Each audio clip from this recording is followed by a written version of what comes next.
It was from the mercy of God that He surrounded every prophet with signs to endorse their credibility that were relevant to their context. But with the Prophet Muhammad, peace and blessings be upon him, there was such a multitude of signs because his context was every context that would exist until the Day of Judgment. He had to be relevant and noticeable as a true prophet of God for everyone during his time, but also for all of time until the end of time. So for instance, God equipped Moses with 9 signs, some of them to disprove the claims of divinity that the tyrant Pharaoh made, and others were to outdo the sorcerers in their forte, which was magic.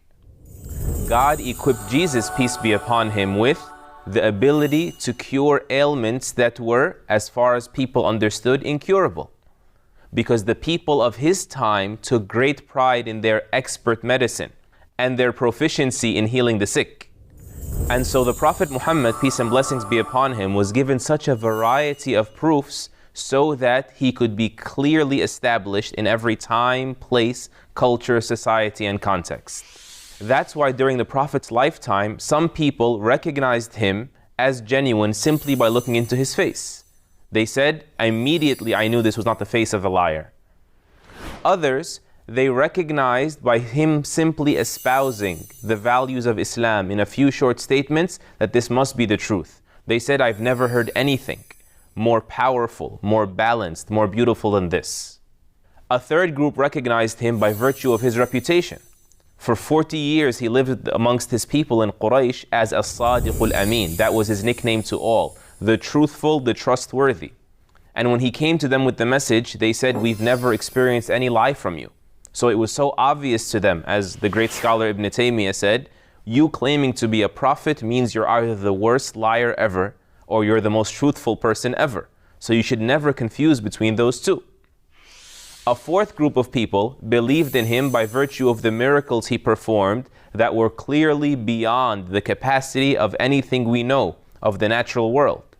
Yet another group of people believed in him by his unmatched accomplishments, what he brought to the world and how he transformed the world in ways we'll explore in this series, inshallah.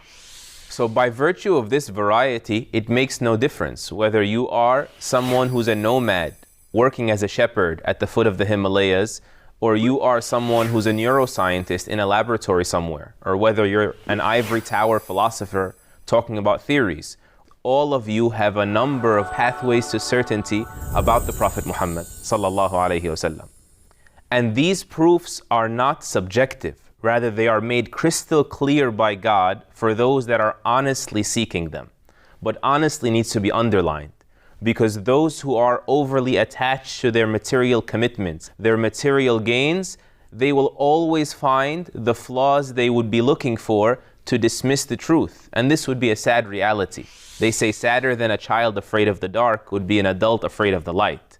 And the Quran reiterates for us this reality by telling us that some people, even if you were to open the skies up for them and allow them to tour the heavens, they would say our eyes must be dazzled, or perhaps we are under some sort of magic or intoxication.